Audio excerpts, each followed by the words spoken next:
Hello students, আমি Nitish sir জ্ঞানজ্যোতি coaching সেন্টারের পক্ষ থেকে তোমাদের প্রত্যেককে জানাই আরো একবার স্বাগত। তো স্টুডেন্টস, আজকে আমি তোমাদের সঙ্গে আলোচনা করব মাধ্যমিক ইতিহাস সাজেশন চতুর্থ অধ্যায় নিয়ে। আমি এর আগে অলরেডি তিনটা ভিডিওতে প্রথম অধ্যায়, দ্বিতীয় অধ্যায় এবং তৃতীয় অধ্যায় নিয়ে ধারাবাহিকভাবে আলোচনা করেছিলাম। আজকে ধারাবাহিক যে আলোচনা তার আজকে চতুর্থ ক্লাস, এবং তোমাদেরকে বলে রাখি তোমাদের এই ধারাবাহিক ইতিহাসের তোমাদের আজকে চতুর্থ অধ্যায় থেকে একদম মোস্ট ইম্পর্টেন্ট তোমাদের 2 মার্কস, মোস্ট ইম্পর্টেন্ট তোমাদেরকে 4 মার্কস এবং মোস্ট ইম্পর্টেন্ট 8 মার্কসের প্রশ্নগুলো নিয়ে কিন্তু আলোচনা করব আমি ধাপে ধাপে। তো অবশ্যই যারা ফার্স্ট টাইম আমাদের ইউটিউব চ্যানেলে ভিডিওটি দেখছো তারা অবশ্যই চ্যানেলটিকে সাবস্ক্রাইব করো, পাশে থাকা বেল আইকন অল প্রেস করে দাও, যাতে নেক্সট টাইম থেকে কোনো ভিডিও আপলোড করলে তার নোটিফিকেশন তুমি সবার আগে পেতে পারো। চলো শুরু করছি আজকের ক্লাসটি। প্রথম প্রশ্ন, 2 নম্বরের প্রশ্নগুলো নিয়ে আলোচনা করব। 1 নম্বর প্রশ্ন বলেছে 19 শতকের দ্বিতীয়ার্ধকে সভা সমিতির যুগ বলা হয় কেন? 19 শতকের দ্বিতীয়ার্ধকে কেন সভা সমিতির যুগ বলা হয়? পরবর্তী প্রশ্ন, আনন্দমঠ উপন্যাসে কিভাবে জাতীয়তাবাদী ভাবধারাকে উদ্দীপিত করেছিল, বা আনন্দমঠ উপন্যাস কিভাবে জাতীয়তাবাদী ভাবধারাকে উদ্দীপ্ত করেছিল? নেক্সট প্রশ্ন, মহারানীর ঘোষণাপত্র এর মূল উদ্দেশ্য কি ছিল? মহারানীর ঘোষণাপত্র এর মূল উদ্দেশ্য কি ছিল? নেক্সট, ব্যঙ্গচিত্র কেন আঁকা হয়? ব্যঙ্গচিত্র কেন আঁকা হয়?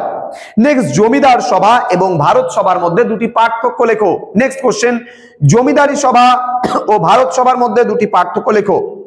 নেক্সট বলছে 19 শতকে জাতীয়তাবাদের উন্মেষে ভারত মাতা চিত্রটির ভূমিকা কতটা ছিল বা অবদান কতটা ছিল? আবারও বলছি, 19 শতকে জাতীয়তাবাদের উন্মেষে ভারত মাতা চিত্রটির কিরূপ ভূমিকা ছিল? নেক্সট, ল্যান্ড হোল্ডার সোসাইটির কি উদ্দেশ্যে প্রতিষ্ঠিত হয়েছিল? ল্যান্ড হোল্ডার সোসাইটি কি উদ্দেশ্যে প্রতিষ্ঠিত হয়েছিল? নেক্সট, শিক্ষিত বাঙালি সমাজের একটি অংশ কেন বিদ্রোহের বিরোধিতা করেছিল? শিক্ষিত বাঙালি সমাজের একটি অংশ কেন মহাবিদ্রোহের বিরোধিতা করেছিল? পরবর্তী প্রশ্ন, নবগোপাল মিত্র কে ছিলেন? ভেরি ভেরি ইম্পর্টেন্ট, নবগোপাল মিত্র কে ছিলেন? নেক্সট, অবনীন্দ্রনাথ ঠাকুর স্মরণীয় কেন? আমি আবারও বলছি, অবনীন্দ্রনাথ ঠাকুর স্মরণীয় কেন?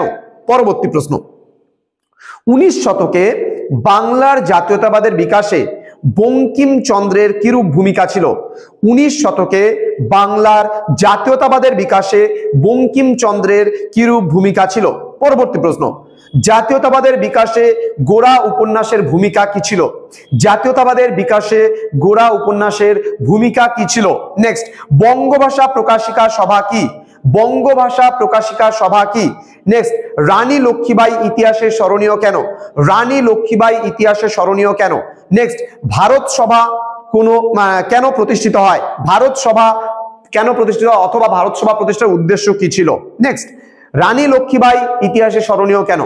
রানী লক্ষ্মীবাঈ ইতিহাসে স্মরণীয় কেন? নেক্সট, ভারত সভা কেন প্রতিষ্ঠিত হয়? আমি আবারও বলছি, ভারত সভা কেন প্রতিষ্ঠিত হয়? নেক্সট, হিন্দু মেলা প্রতিষ্ঠার উদ্দেশ্য কি ছিল? হিন্দু মেলা প্রতিষ্ঠার উদ্দেশ্য কি ছিল? নেক্সট, ইলবার্ট বিল কি? নেক্সট বলছি আমি, ইলবার্ট বিল কি? নেক্সট, তোমাদের এখান থেকে 4 নম্বরের প্রশ্নগুলো নিয়ে বলবো। এখন 2 নম্বরের প্রশ্নগুলো অলরেডি বলে ফেললাম, এবার 4 নম্বরের প্রশ্নগুলো আমি দেওয়ার আগে তোমাদেরকে বলবো, তোমরা তোমাদের বন্ধু বান্ধবের সঙ্গে প্রত্যেকের সঙ্গে আজকের এই ক্লাসটি অবশ্যই শেয়ার করবে, যেন প্রত্যেকের কাছে আজকের এই ক্লাসটি পৌঁছতে পারে। আমরা কিন্তু তোমাদের জন্য ধাপে ধাপে সাজেশনস গুলো এবং মাধ্যমিকের ইতিহাস, ভূগোল, বাংলা এবং অন্যান্য যে সাবজেক্টস গুলো রয়েছে সেগুলো নিয়ে কিন্তু আমরা খুব তাড়াতাড়ি সাজেশনস গুলো নিয়ে আলোচনা করব। চলো ওকে, 4 নম্বরের প্রশ্নের মধ্যে প্রথম প্রশ্ন, 1857 খ্রিস্টাব্দের মহাবিদ্রোহের প্রতি শিক্ষিত বাঙালি সমাজের মনোভাব কি ছিল? 1857 খ্রিস্টাব্দের মহাবিদ্রোহের প্রতি শিক্ষিত বাঙালি সমাজের মনোভাব কিরূপ ছিল? নেক্সট, 1857 খ্রিস্টাব্দের মহাবিদ্রোহকে কি সামন্ত শ্রেণীর বিদ্রোহ বলা যায়? আমি আবারও বলছি, 1857 খ্রিস্টাব্দের মহাবিদ্রোহকে কি সামন্ত শ্রেণীর বিদ্রোহ বলা যায়? নেক্সট, হিন্দু মেলা প্রতিষ্ঠার উদ্দেশ্য কি ছিল? হিন্দু মেলা প্রতিষ্ঠার উদ্দেশ্য কি ছিল? পরবর্তী প্রশ্ন, বঙ্গভাষা প্রকাশিকা সভা প্রথম রাজনৈতিক প্রতিষ্ঠান বলা হয় কেন? বঙ্গভাষা প্রকাশিকা সভাকে প্রথম রাজনৈতিক প্রতিষ্ঠান বলা হয় কেন? পরবর্তী প্রশ্ন, ভারত সভা প্রতিষ্ঠা বা ভারত সভার প্রতিষ্ঠা ও বিকাশে সুরেন্দ্রনাথ ব্যানার্জির অবদান লেখো। নেক্সট, জাতীয়তাবাদের প্রসারে হিন্দু মেলার অবদান আলোচনা করো। আবার বলছি, জাতীয়তাবাদের প্রসারে হিন্দু মেলার অবদান আলোচনা করো। নেক্সট, খুব গুরুত্বপূর্ণ প্রশ্ন, খুব গুরুত্বপূর্ণ, ভীষণ গুরুত্বপূর্ণ প্রশ্ন, সেটা হচ্ছে গোড়া উপন্যাসে, আমি আবার বলছি, গোড়া উপন্যাসে রবীন্দ্রনাথ ঠাকুরের জাতীয়তাবাদী ভাবধারার পরিচয় দাও। ভেরি ভেরি ইম্পর্টেন্ট প্রশ্ন। নেক্সট, মহারানীর ঘোষণাপত্রের ঐতিহাসিক গুরুত্ব আলোচনা করে, এটাও ভেরি ভেরি ইম্পর্টেন্ট প্রশ্ন। এবং তারপরে আমি আরো দুটো ইম্পর্টেন্ট প্রশ্ন বলছি, সেটা হলো আনন্দমঠ উপন্যাসটি কিভাবে জাতীয়তাবাদী চেতনা বিস্তারে সহায়তা করেছিল। আনন্দমঠ উপন্যাসটি কিভাবে জাতীয়তাবাদী চেতনা বিস্তারে সহায়তা করেছিল। লাস্ট প্রশ্ন এখান থেকে, 4 নম্বরের জাতীয়তাবাদের উন্মেষে বর্তমান ভারত গ্রন্থটির অবদান কি রূপ ছিল। এই কয়েকটা প্রশ্ন তোমাদের পড়তে হবে 4 নম্বরের জন্য। এবার আমি আলোচনা করব তোমাদের সঙ্গে 8 নম্বরের দুটো মাত্র প্রশ্ন আমি এই অধ্যায় থেকে দিয়েছি। প্রথম প্রশ্ন, মহাবিদ্রোহের প্রকৃতি ও চরিত্র বিশ্লেষণ করো। মহাবিদ্রোহের প্রকৃতি ও চরিত্র বিশ্লেষণ করো। অ্যান্ড লাস্ট কোশ্চেন 8 নম্বরের, দেশপ্রেমের বিকাশে বঙ্কিমচন্দ্র চট্টোপাধ্যায়ের ও বিবেকানন্দের ভূমিকা আলোচনা করো। এটা হালকার উপর দিয়ে দেখে নিও। আমার মনে হয় না তোমাদের এবার এই 4 নম্বর অধ্যায় থেকে কোনো প্রশ্ন আসবে, কারণ 3 নম্বর অধ্যায় থেকে প্রশ্ন আসার সম্ভাবনা বেশি। 2 আর 3 এর মধ্যে, আর 4 আর 5 এর মধ্যে 5 নম্বর অধ্যায় থেকে আসার সম্ভাবনাটা বেশি রয়েছে।